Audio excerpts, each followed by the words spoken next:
Back to your little romper room, play with your little puppets, stick them anywhere that gives you pleasure. It's okay with me. But at the end of the day, if nobody asked you, whose game is it? It's LA Knights.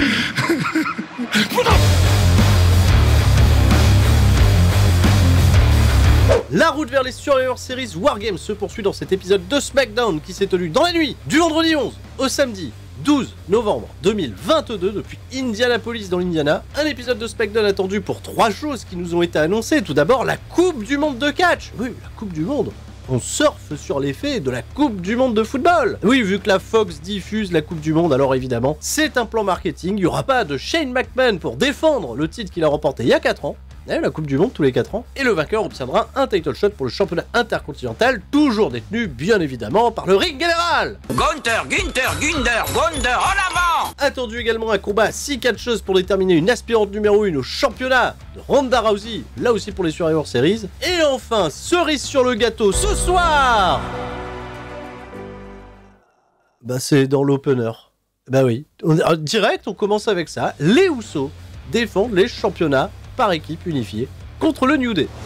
Et les amis, évidemment, on commence avec un gros classico du catch par équipe à la WWE. Il y a bien plus que seuls les championnats en jeu, puisqu'également le record du règne le plus long ever est en jeu. Et si les Usos battent le New Day, ils rentreront un peu plus dans l'histoire. Suspense ou pas suspense, écoutez, ça va durer 23 minutes 50 et le match a su nous raconter une très belle histoire. Une chimie qu'on ne présente plus entre les deux équipes, ça fonctionne très bien. Les Usos sont bien évidemment rentrés dans une nouvelle dimension. Le New Day, oui, quand ils sont dans des grands rendez-vous comme ça, oui, ça se réveille et ça fait quand même des trucs très chouettes. Mention spéciale à Xavier Woods qui était dans un feu totalement incroyable. J'adorerais voir Xavier Woods avoir un petit run solo pour la déconne. Allez. Et les Usos, malgré un public plutôt hostile qui réclamait Sami Zayn, qui visiblement, selon Jimmy Uso, n'est pas là ce soir, il est pas là, vont conserver les championnats par équipe en contrant une manœuvre aérienne de Kofi Kingston. Le 1D s'est plié 1, 2, 3. Une intensité très forte, une grosse complicité en fin de match avec des échanges de regards, signifiant le respect bien sûr entre les Usos et le New Day.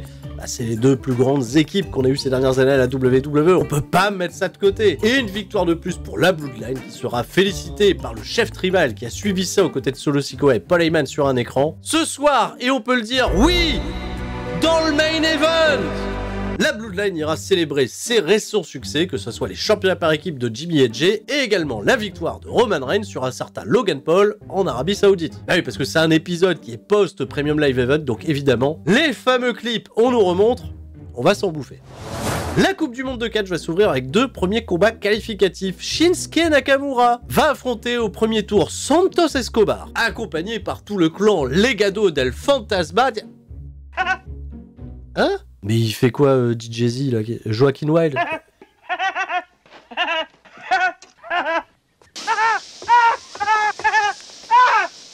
Et dans un chouette match de 8 minutes 20 où Shinsuke Nakamura était plutôt seul face à tous les membres de Legado del Fantasma qui vont pas se gêner pour intervenir, Santos Escobar s'offre le ticket du second tour après un avalanche Phantom Driver depuis la 2e corde.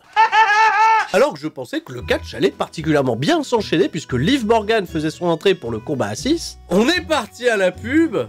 Retour de pub. On nous a rappelé que Roman Reigns et la Bloodline seraient ce soir dans le dernier segment de la soirée. Et on a retrouvé Megan Morant backstage en compagnie de LA Knight qui va se plaindre de ne pas avoir été invité dans la Coupe du Monde de catch. Il nous dit c'est honteux. Mais il sera surtout interrompu par les glitches du Fiend. Bray Wyatt? Oui, il y a le cicada qui apparaît dans l'écran et les Knights, il y prête attention. Hein? Attends, il y a enfin un catcheur qui prête attention au fait que Bray Wyatt existe à la WWE. Il dit arrêtez ces conneries là, avec les cicadas, je suis en train de parler, cassez-moi pas les couilles. Et là, Megan Morant, elle disparaît et Bray Wyatt, il arrive. Et Bray Wyatt, il va interagir avec un catcheur de WWE. C'est la première fois. Depuis son retour, bien sûr. On attendait ce moment, c'est LA Knight.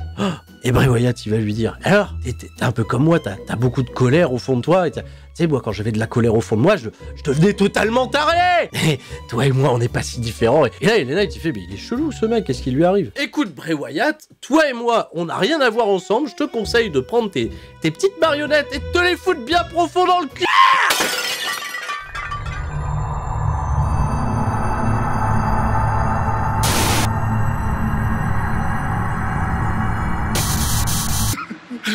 Mais Bray Wyatt fallait peut-être pas lui dire, et de ce fait, Bray Wyatt, il a un tempérament un peu agressif. Et pas donc Cloudy, hein, non, juste Bray Wyatt, il pensait se faire un copain.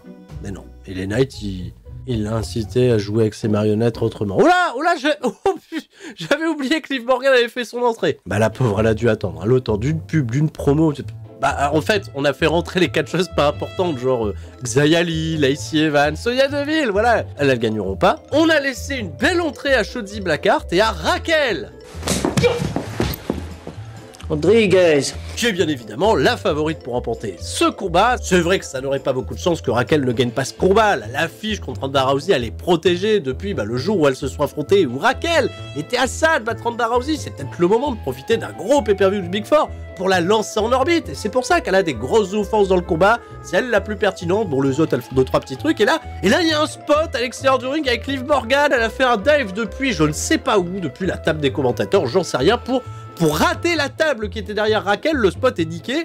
Et Raquel et Liv Morgan, de toute façon, on les reverra plus. Alors c'est Shotzi qui va gagner le match. Shotzi, voilà. Shotzi qui va être construite très très forte, je pense. Bien sûr, très très forte pour aller affronter Ronda Rousey. Elle a croisé Emma backstage plus tard. Elle a dit à Emma, félicitations, parce que là, quand t'as affronté Ronda Rousey, tu l'as poussée dans ses retranchements. On n'a pas vu le même match, Shotzi Blackheart, qu'est-ce qui se passe? Et Shotzi, elle va croiser Shayna Baszler, et Shayna Baszler, elle va bolosse Shotzi en lui disant « Ah, t'as juste gagné le droit de perdre un de tes membres, de perdre une jambe, de perdre un bras. » Et Shotzi a répondu vaillamment à Shayna Baszler que Ronda Rousey n'a jamais, ô combien jamais, affronté une catcheuse aussi imprévisible qu'elle.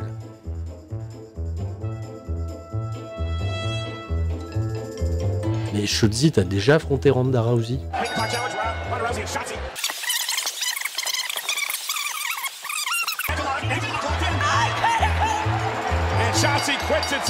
Ronda Rousey à l'arrivée, Shotzi Blackheart, attention détournée, Shayna Baszler, Mimi Siku fait dodo. Voilà, j'ai pas de hype, Shotzi Blackheart mal construite ces dernières semaines, je ne comprends pas pourquoi cette affiche est digne d'un pay-per-view du Big Four.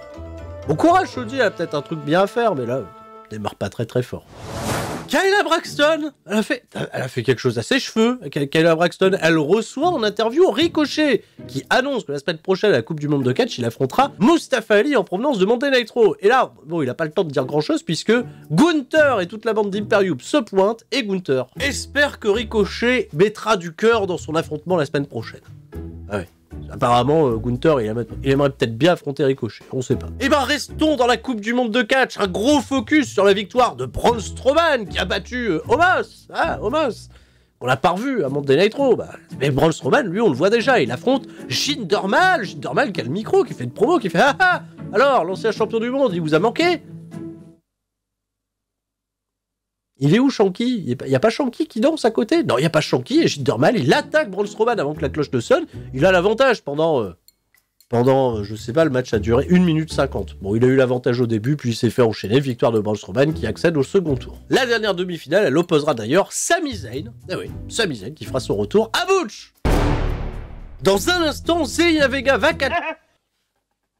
Ah ouais, il est revenu, lui. Oh, Zelina Vega, elle va catcher, figurez-vous, contre Bifab de Hit Row.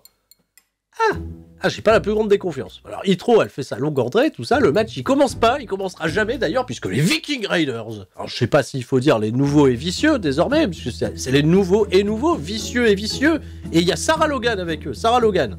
C'est Sarah Logan, c'est pas Max Diampaler. Max Diampaler, elle a des tatouages, et puis elle est dans le circuit indie, vous la connaissez pas. Donc WWE, ils se sont dit, tiens, on va repackager Sarah Logan en Viking. Et Sarah Logan, elle s'est dit, je vais me repackager en Max Diampaler. Mais on sait pas qui c'est, vu qu'elle est dans le circuit indépendant, WWE, pas con. Alors les Vikings et Sarah, ils cassent la gueule à absolument tout le monde, ils font un gros carnage, et t'as Michael Cole et Wade Barrett qui sont, ah là là, mon dieu, les Vikings, les nouveaux Vikings vicieux, et on sait pas si c'est un nouveau surnom ou pas, c'est ah. Et ils essayent vraiment de jouer l'état de choc, mais juste après, ils enchaînent en disant, attention, Roman Reigns, l'Arabie Saoudite, Logan Paul qui a été une star sur les réseaux sociaux et tout, pendant qu'il y a la musique des Viking Raiders, donc de ce fait, tu comprends totalement que Michael Cole et Wade Barrett sont totalement en train de surjouer, qu'il n'y a aucune panique. En fait, Logan Paul, mais les Vikings, ils viennent de tuer tout le monde dans le ring. Non, mais il y a Logan Paul qui fait des millions de vues sur Internet.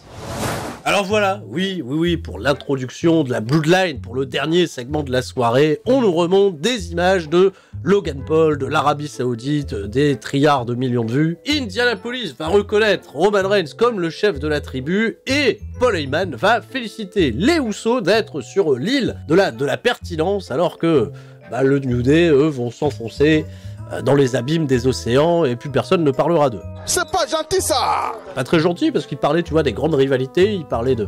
Mais il a un petit peu plugué, tu vois, les grandes rivalités sportives, le football également, la Coupe du Monde de foot, parce qu'il y a les États-Unis contre l'Angleterre et ça va se jouer sur la Fox. Donc, t'as vu ça, la campagne jumelée avec le... Très intelligent, Paul Heyman. Et au moment de passer le micro à Roman Reigns, pour, je sais pas, peut-être connaître ses futures ambitions, il y a peut-être Wargames qui se prépare, et justement, Wargames, ça va se préparer là, tout de suite, puisque les Brawling Brutes vont interrompre le chef tribal. Et Ridge Holland, fils de François, et Butch, ils en ont marre de la Bloodline, et ils ont décidé d'avoir du backup, puisque Sheamus fait son retour, Sheamus. La Bloodline, il lui avait pété le bras, comme ça il a pu aller se marier. Et là il est de retour, mais son micro il marche pas bien. Hey, alors Roman Reigns il se fout de sa gueule. Sheamus, son micro il se met à remarcher, mais de ce fait il dit j'ai pas besoin d'un micro, viens on se casse tout de suite la gueule. Mais c'est du 3v4. De ce fait Roman Reigns il en profite, il se planque un petit peu derrière pendant que les mecs se battent. Et là d'un coup, Drew McIntyre le kebabier vient s'allier aux Brawling Brutes. Et ça y est, le décor est planté. Roman Reigns il flippe un peu parce qu'il voulait pas recroiser Drew McIntyre. Je pense que Karrion Kross, il va attendre son tour, mais on a un 4 contre 4 qui est posé pour nous indiquer qu'à Wargames, il y aura la Bloodline contre les Brawling Brutes, Drew McIntyre et quelqu'un d'autre. Et les absents du jour, c'était qui? C'était Sami Zayn, qui était pas là, donc qui ira certainement du côté de la Bloodline, et Kevin Owens. J'espère, vous loupez pas WWE, parce que là, Kevin Owens, ça fait combien de temps qu'on attend son retour, et c'est le moment parfait, là, de mettre de l'intrigue, de la faire éclater, cette intrigue un peu plus, avec Kevin Owens et Sami Zayn, qui risque d'être le gros focus de ces Wargames. Allez, let's go! Là c'est parti, là, les semaines à venir vont être très intéressantes, mais surtout, ne loupez pas non plus les prochaines vidéos, parce que je suis sûr que certains d'entre vous ont raté l'Euro Recap que j'ai sorti, vendredi soir, il était minuit. Alors c'était samedi de ce fait, voilà. Je vous fais des gros bisous à tous, et je vous dis à la prochaine, c'était Sturi. Et tout le monde, reste fort, sauf LA Knight.